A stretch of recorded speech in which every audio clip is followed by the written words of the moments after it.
नमस्कार, India voice देख रहे हैं आप। मैं हूं आपके साथ रिया डंगवाल। देवभूमि समाचार में आप सभी का स्वागत है। बुलेटिन की शुरुआत करेंगे देवभूमि उत्तराखंड की खबरों के साथ। देहरादून से बड़ी खबर आपको बता दें, जहां 29 अक्टूबर से प्रदेश में पहली हेली एम्बुलेंस सेवा की शुरुआत होगी। पीएम मोदी वर्चुअल रूप से हेली सेवा का शुभारंभ करेंगे। एम्स ऋषिकेश अस्पताल में मौजूद रहेंगे सीएम पुष्कर सिंह धामी। केंद्र और राज्य के बीच संचालित होगी हेली एम्बुलेंस सेवा। 50-50% साझेदारी से संचालित होगी ये हेली एम्बुलेंस सेवा। तो एक बड़ी खबर आप सभी को बता दें, उत्तराखंड को बड़ी सौगात मिलने वाली है। 29 अक्टूबर से प्रदेश में हेली एम्बुलेंस सेवा की शुरुआत होगी। प्रधानमंत्री Narendra Modi virtually heli ambulance सेवा का शुभारंभ करेंगे। इस दौरान मुख्यमंत्री पुष्कर सिंह धामी भी एम्स ऋषिकेश में ही मौजूद रहेंगे।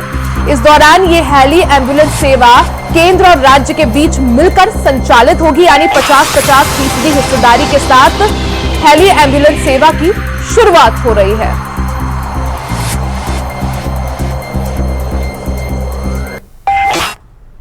वहीं उत्तराखंड की पहली हेली मेडिकल एम्बुलेंस सेवा का जल्द शुभारंभ होने जा रहा है। प्रधानमंत्री नरेंद्र मोदी आगामी 29 अक्टूबर को देश की पहली मेडिकल एम्बुलेंस सेवा का शुभारंभ करेंगे। इस मौके पर मुख्यमंत्री पुष्कर सिंह धामी समेत सभी सांसद भी मौजूद रहेंगे। ऋषिकेश एम्स की निदेशक ने जानकारी देते हुए बताया कि उत्तराखंड के भौगोलिक परिप्रेक्ष्य को देखते हुए इस मेडिकल एम्बुलेंस सेवा का दूर दराज के क्षेत्र में रह रहे लोगों दुर्घटनाओं और सीरियस मरीजों को ऋषिकेश एम्स में इलाज के लिए लाया जाएगा।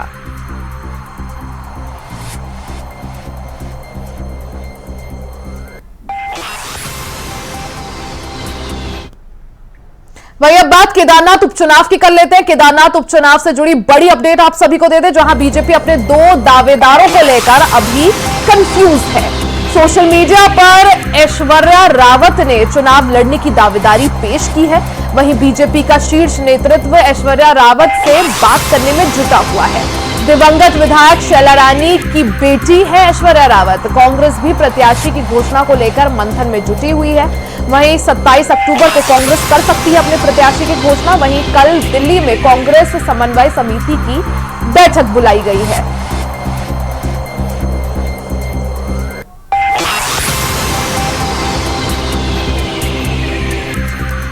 वहीं उत्तरकाशी में मस्जिद को हटाने को लेकर हुए बवाल के बाद घटना पर हरिद्वार सांसद और पूर्व मुख्यमंत्री त्रिवेंद्र सिंह रावत ने प्रतिक्रिया दी है। सांसद त्रिवेंद्र सिंह रावत ने घटना को बेहद दुखद बताते हुए इसे पुलिस की विफलता बताया है। उन्होंने कहा कि पुलिस को हमेशा सतर्क रहना चाहिए और उत्तरकाशी जैसी जगहों पर अगर ऐसी घटनाएं देखने को मिलती हैं तो इसमें पुलिस की बड़ी विफलता साफ दिख रही है।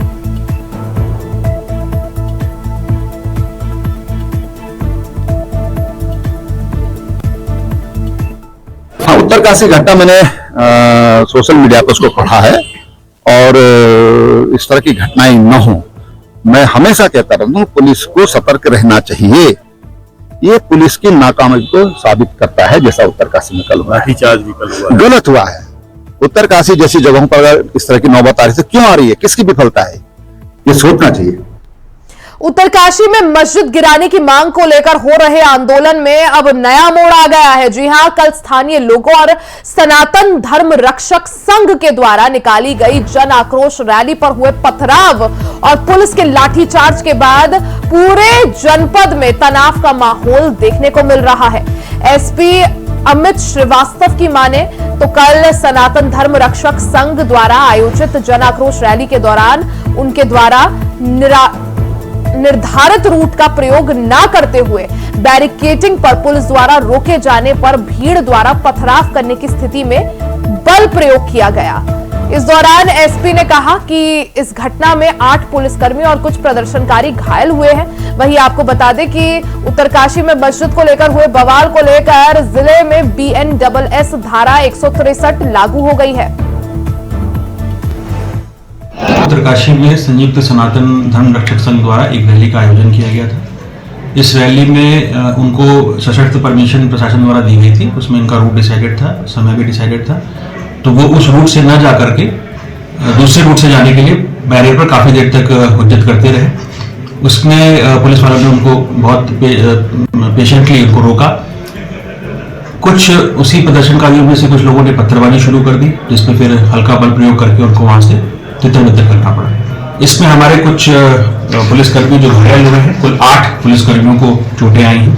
इसमें प्रभारी निरीक्षक अमरजीत सिंह, निरीक्षक आशुतोष सिंह, वरिष्ठ उप निरीक्षक दिलमोहन सिंह, उप निरीक्षक कोमल रावत, उप निरीक्षक विनोद पवार, उप निरीक्षक दीपक रावत, कांस्टेबल अनिल कुमार और कांस्टेबल सरदार सिंह हैं। इसमें इंस्पेक्टर आशुतोष सिंह और कांस्टेबल अनिल कुमार को गंभीर चोटें आई हैं। इसके अतिरिक्त कुछ प्रदर्शनकारियों को भी चोटें आई हैं, उनकी सूची अभी उपलब्ध नहीं है। उसके बाद पूरे उत्तरकाशी जनपद में 163 BNSS की धारा लागू कर दी गई, यानी जो पहले IPC के 144 हुआ करते थे। इसमें अब 8 से ज्यादा लोगों का समूह एक जगह एकत्रित नहीं हो सकता, धरना प्रदर्शन नहीं कर सकता, जुलूस नहीं निकाल सकता। ज्यादा जानकारी के लिए सीधा रुख कर लेते हैं संवाददाता अभय कैंतुरा का। अभय, जिस तरह से उत्तरकाशी में मस्जिद गिराने की मांग को लेकर बवाल जो है बढ़ता जा रहा है, बीते दिन हमने जन आक्रोश रैली देखी जिसमें पुलिस वालों के साथ जो प्रदर्शनकारी थे उनके बीच झड़प भी हुई, लाठीचार्ज पुलिस को करना पड़ा। क्या कुछ जानकारी अभी की स्थिति की बात करें? हालांकि BNSS 163 लागू हो गई है, लेकिन अभी मौजूदा स्थिति क्या कुछ? पूर्व उत्तरकाशी जनपद में धारा 163 इस समय लागू कर की जा चुकी है। जिला प्रशासन की तरफ से शांति व्यवस्था बनाए रखने की भी धारा 163 यहाँ पर लगाई गई है। और इस धारा के नियम के तहत सीधे तौर पर कह सकते हैं कि एक जगह पर 5 या 5 से अधिक व्यक्ति जमा नहीं यहाँ पर हो सकते हैं। किसी भी प्रकार से ऐसी सूरत पर जहाँ पर भीड़ भाड़ होगी वहां पर तुरंत जिला प्रशासन और पुलिस के प्रशासन की कार्रवाई वहां पर की जा सकती है। शांति व्यवस्था भंग करने के रूप में ऐसे लोगों को सीधे जेल भेजने का काम वहां पर जिला प्रशासन की तरफ से किया जा सकता है। इसलिए जनता से लगातार अपील जिला प्रशासन और पुलिस प्रशासन वहां पर कर रहा है कि धारा 163 को देखते हुए सभी लोग अपने घरों पर रहें और अनावश्यक रूप से घरों से बाहर ना निकलें। भीड़ के रूप में खासतौर पर लोग जमा होने का काम वहां पर ना करें, क्योंकि जिस तरीके से बीते रोज वहां पर ये घटना वहां पर घटी है और मस्जिद गिराने को लेकर जिस तरीके से वहां पर सांप्रदायिक माहौल तनावपूर्ण बनता हुआ नजर आ रहा है, तो उसको कंट्रोल करने के लिए, उसको नियंत्रित करने का प्रयास वहां पर जिला प्रशासन और पुलिस प्रशासन की तरफ से किया जा रहा है।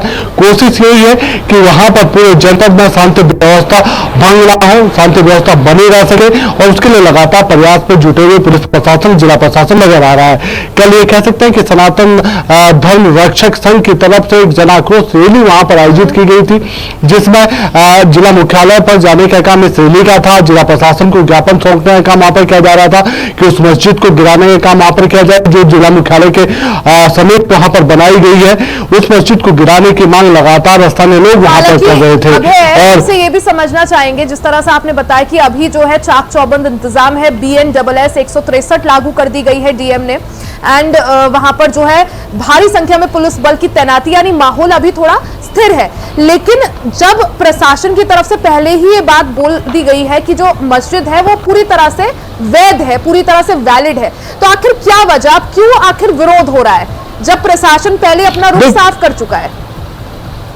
देखिए, इन दिनों पूरे प्रदेश में एक चीज जो देखने को मिल रही है, खासतौर पर पहाड़ी क्षेत्रों में, वो है कि विशेष समुदाय के खिलाफ लोगों में आक्रोश यहाँ पर भड़कता हुआ नजर आ रहा है। जिस तरीके से पिछले दिनों चमोली के भीतर घटनाएं देखने को मिली थी, चमोली में भी इसी तरह का सांप्रदायिक माहौल वहां पर देखने को मिला था कि लोग उसको खरीद करने का काम कर रहे थे। एक विशेष समुदाय के खिलाफ लोगों में आक्रोश भड़क रहा था। जिस प्रकार से अब उत्तरकाशी जनपद में ये सब चीजें देखने को मिल रही है, क्योंकि लोगों का आरोप है कि लगातार डेमोग्राफी पूरे प्रदेश की चेंज हो रही है। पहाड़ों पर खासतौर पर पूरा प्रभाव वहां पर देखने को मिल रहा है। विशेष समुदाय के लोगों की संख्या बढ़ती नजर आ रही है। ऐसे में जब पहाड़ों पर पहले मस्जिद आपकी कोई चीज नहीं होते पड़ते, ऐसे में जो मस्जिद वहां पर बनाई गई है वो वैध किस रूप में है, जिला प्रशासन से लगातार लोग सवाल पूछ रहे हैं। जबकि जिला प्रशासन की तरफ से जो जांच वहां पर की गई है, उन्होंने उस मस्जिद को वैध वहां पर पाया और उसको तोड़ने की जो मांग सारे लोग कर रहे थे, उसको ठुकराने का काम जिला प्रशासन की तरफ से किया गया था। यही वजह रही कि जो स्थानीय लोग थे वो लगातार वहां पर आक्रोशित नजर आ रहे थे,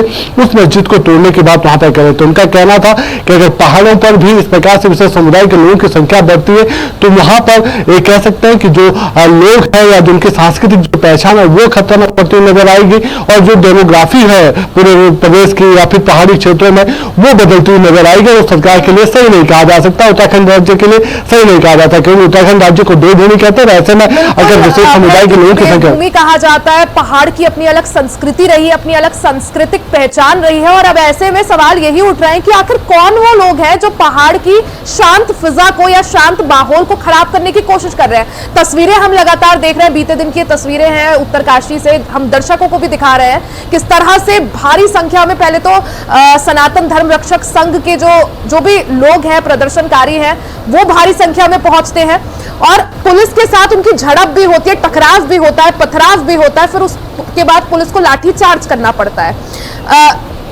जो टकराव है अब उसकी क्या वजह समझ पा रहे हैं, क्योंकि क्या ऐसा था कि जो रूट निर्धारित किया था उससे इतर हटके रैली निकाली जा रही थी, निर्धारित रूट में नहीं थे?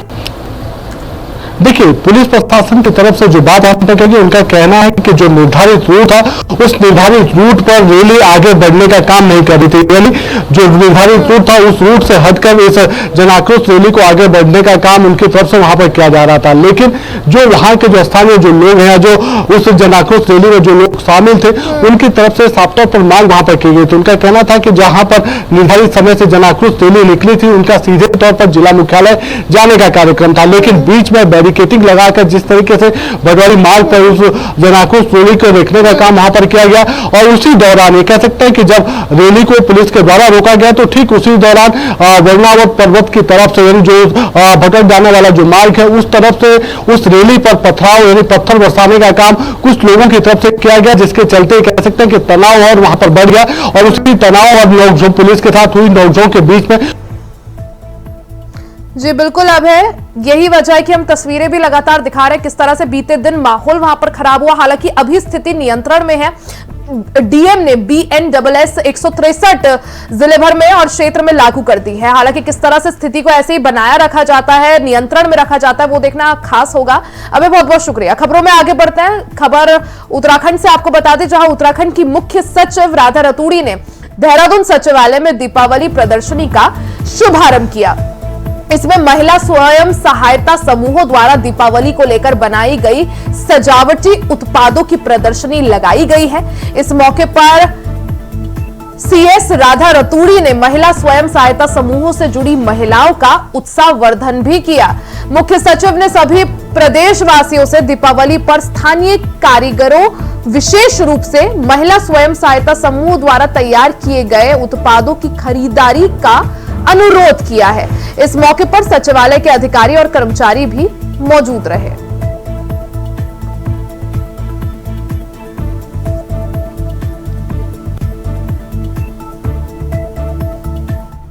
सब आके इनके बनाए हुए प्रोडक्ट्स को खरीदेंगे। दिवाली में आपने देखा होगा प्रधानमंत्री जी ने भी कहा है कि लोकल प्रोडक्ट्स ही यूज करें, तो हम लोगों के बच्चों ने जो बनाए, ये तो अपने प्रदेश के बच्चे, उत्तराखंड के जो बच्चे हैं, इन्होंने जो बनाया है, सब लोग इन्हीं को यूज करें। इसीलिए हम यहाँ से एक गिफ्ट हैम्पर ले जा रहे हैं।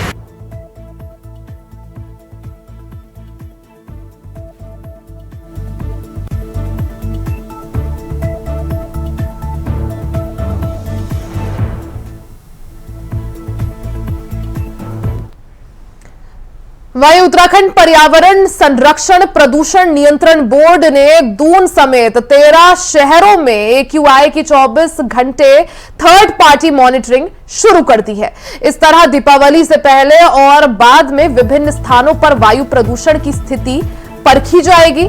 उत्तराखंड प्रदूषण नियंत्रण बोर्ड के क्षेत्रीय अधिकारी अमित पोखरियाल ने बताया कि देहरादून, ऋषिकेश और टिहरी में AQI की मॉनिटरिंग शुरू कर दी गई है। इसके अलावा राजधानी देहरादून के नेहरू कॉलोनी और घंटाघर में भी AQI की मॉनिटरिंग की जा रही है।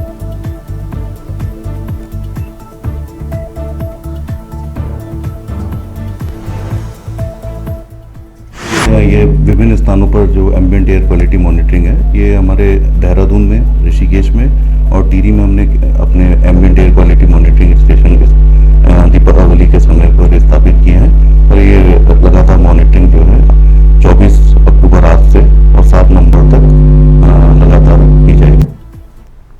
वही धामी सरकार की कैबिनेट के द्वारा मलिन बस्तियों को राहत देने वाला अध्यादेश लाने के बाद मलिन बस्तियों के लोगों ने कैबिनेट मंत्री गणेश जोशी के आवास पर आभार जताया और उन्हें मिठाई खिलाकर शुभकामनाएं भी दी।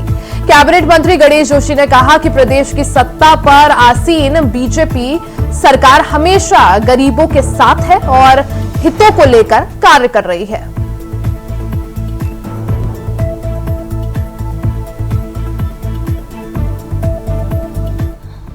युवा मंत्री बसंत सिंह धामी जी का दिल की गहराइयों से आभार व्यक्त करता हूं। पूरे प्रदेश के अंदर 543 से अधिक जो बस्तियां हैं ये उससे लाभान्वित होंगी। देहरादून में 129 बस्तियां हैं और आज कांग्रेस का सच्चाई भी लोगों के सामने आ गई है। भारतीय जनता पार्टी ने हमेशा तीसरी बार हम अध्यादेश ला रहे हैं। बस्तियों को अगर बचाने का काम किया है तो हमेशा भारतीय जनता पार्टी ने किया है और धामी जी ने जो ये ऐतिहासिक फैसला लिया है ये कांग्रेस के ऊपर एक तमाचा है। और क्योंकि कांग्रेस हमेशा मलिन बस्ती की राजनीति करने की बात करती है, लेकिन मुझे कहते हुए गर्व होता है कि आज मलिन बस्ती का विश्वास भारतीय जनता पार्टी पर है। अभी आपने देखा कि लोकसभा के चुनाव में रिकॉर्ड तोड़ वोट नहीं मिले। इससे पहले नगर के चुनाव में हमारा वोट गया, विधायक के चुनाव में इन लोगों का अपार समर्थन उनको मिला और हमेशा भारतीय जनता पार्टी इन बस्ती वासियों के साथ में है। और इसके लिए मैं धामी जी का एक बार अभिनंदन करता हूं, पूरी कैबिनेट का वो करता हूं कि ये ऐतिहासिक फैसला लिया गया। वहीं 2024 लोकसभा चुनाव के दौरान बड़ी संख्या में दूसरे दलों के नेता कार्यकर्ता भारतीय जनता पार्टी में शामिल हुए, लेकिन अब बड़ा हुआ कनकुनबा कहीं ना कहीं बीजेपी के गले की फांस बनता नजर आ रहा है। दरअसल 20 नवंबर को केदारनाथ में उपचुनाव होना है, जिसको लेकर भारतीय जनता पार्टी में दावेदारों की होड़ लगी हुई है। लेकिन इस बीच केदारनाथ सीट से 2 बार निर्दलीय उम्मीदवार के तौर पर चुनाव हार चुके कुलदीप सिंह रावत के तेवरों से बीजेपी में बेचैनी है। लोकसभा चुनाव के दौरान बीजेपी में शामिल हो चुके कुलदीप उपचुनाव में टिकट ना मिलने पर बड़ा कदम उठा सकते हैं। उनके सोशल मीडिया पर चल रहे इंटरव्यू तो यही संकेत दे रहे हैं, जिसको लेकर कांग्रेस चुटकी लेती हुई नजर आ रही है। कांग्रेस प्रदेश अध्यक्ष करण महारा का कहना है कि हकीकत यही है कि भारतीय जनता पार्टी में काफी असंतोष है। उन्होंने कहा कि उपचुनाव के लिए दिवंगत विधायक शैला रानी रावत की बेटी तैयारी कर रही है, कुलदीप रावत तैयारी कर रहे हैं, आशा नौटियाल सहित कई दावेदार तैयारी कर रहे हैं। उन्होंने कहा कि पार्टी में नाराजगी बढ़ती जा रही है।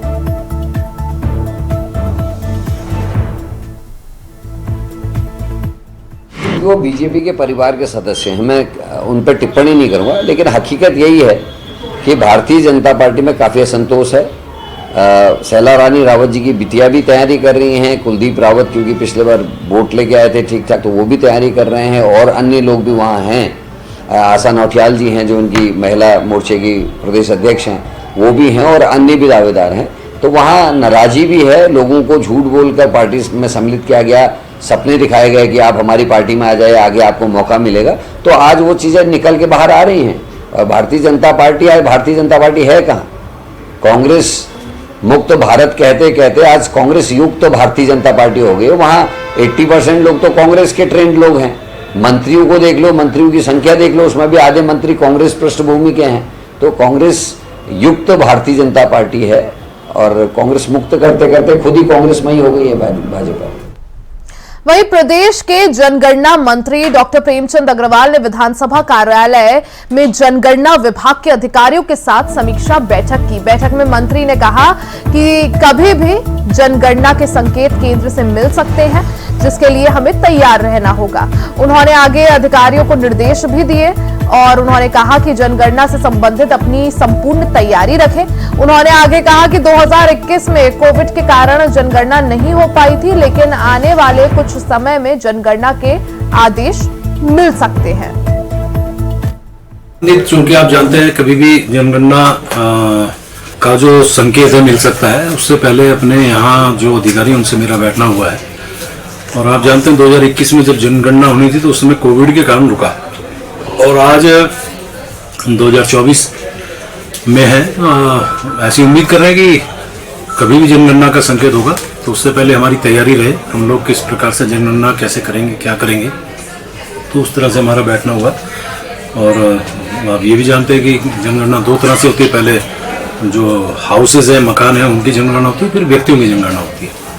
तो अब नई टेक्नोलॉजी है, अब क्या संकेत आता है उसके आधार पर फिर हम लोग जनगणना का जो हमारा यहाँ का विभाग वो सक्रिय हो। उत्तराखंड में मूल निवास और भू कानून को लेकर एक तरफ जहां पूरे प्रदेश भर में धीमे धीमे सरकार के खिलाफ नाराजगी और विरोध के सुर उभर रहे हैं, आंदोलन भी बदस्तूर जारी है। वहीं बावजूद इसके बीजेपी ने अपना मंतव्य साफ कर दिया है कि प्रदेश में सभी वर्ग, समुदाय और रह रहे लोगों के हितों की चिंता उनको है और इस पर व्यापक स्तर पर चिंतन किया जा रहा है। बीजेपी प्रदेश प्रवक्ता की माने तो सरकार स्थानीय लोगों के हितों के साथ साथ यहां पर रह रहे सभी लोगों के हितों का ध्यान रख रही है और इसका समाधान बहुत जल्द बीजेपी निकाल लेगी।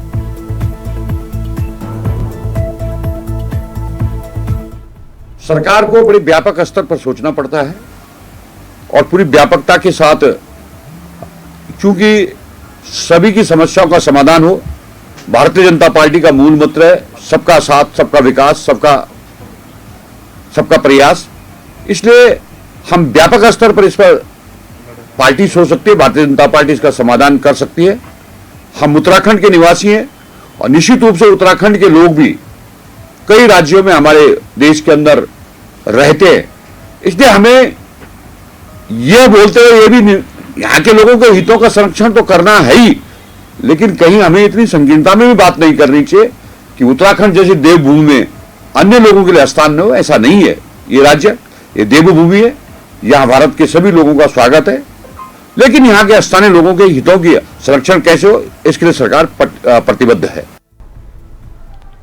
वहीं इन दिनों हरिद्वार में वार्षिक गंगा बंदी चल रही है जो छोटी दीपावली तक जारी रहेगी। इस बीच गंगा के बंद होने के चलते हजारों टन कूड़ा गंगा में दिखाई दे रहा है, जिसकी सफाई के लिए तमाम सामाजिक संगठन आगे आकर गंगा की सफाई कर रहे हैं। इसी बीच हरिद्वार सांसद त्रिवेंद्र सिंह रावत के आह्वान पर दर्जनों बीजेपी कार्यकर्ताओं ने गंगा में उतरकर लोगों को जागरूक करने के लिए 1 घंटा श्रमदान कर गंगा सफाई अभियान चलाया।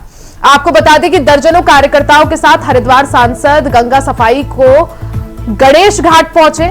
इस मौके पर उनके साथ हरिद्वार विधायक मदन कौशिक, रानीपुर विधायक आदेश चौहान भी मौजूद रहे।